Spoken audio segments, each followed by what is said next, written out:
to save money when you don't earn much.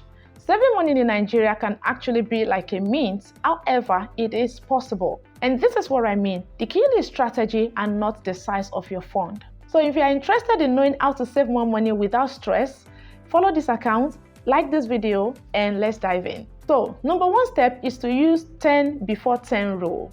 And this is what I mean. Save 10 naira before 10 a.m. every day. And this is not for you to look at the number or the amount of money you're saving, but this will help you build a habit of saving every day without you knowing it. And honestly, you have no idea how powerful this strategy can be. And this is what I mean. I believe that at this stage of the economy, larger percentage of people have more than one Nigerian bank account. So for you to develop this strategy, you will not look at the number. It might be funny, but honestly, this strategy worked for me when I started learning how to save, like me compelling myself to save.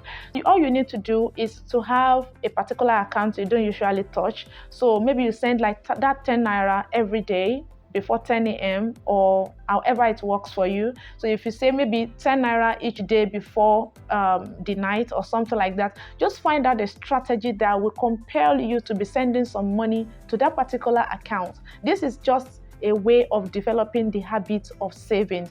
So another step to take is to separate your money. And this is what I mean. You can have one account for savings and the other one for expenses so that you don't have to mix the two in order to avoid confusion. Honestly, this works like magic because once you transfer your money to your expense account, you know that this is what you're supposed to spend per month. So there is no need to touch your savings account or your investment account since you already separated your money and placed a particular one for your expenses. Honestly, I used to advise people, don't trust in your willpower when it comes to money, just trust the system of separation. So the third step, if you want to learn how to save your money effectively, is to make your savings invisible. This is what I mean. Automate all your savings, whether you want to put it in piggy first as investment or you want to put it in high yield savings accounts.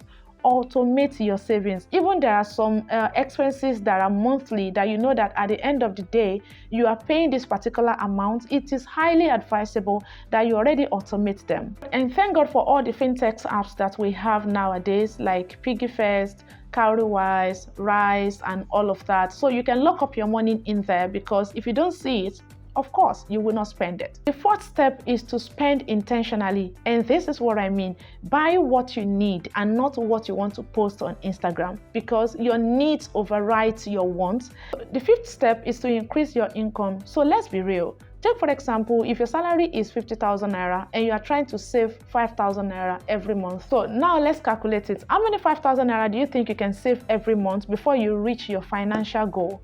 So I think it is just best after you've learned the habit of savings, the best is to know how to increase your income so that you can also increase the amount or the percentage of your savings in order to reach your financial goal on time. Because time is not actually anybody's friend, let's be real.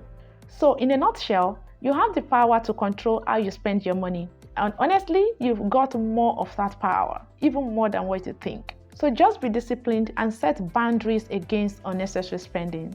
Until my next video, stay sound, I care.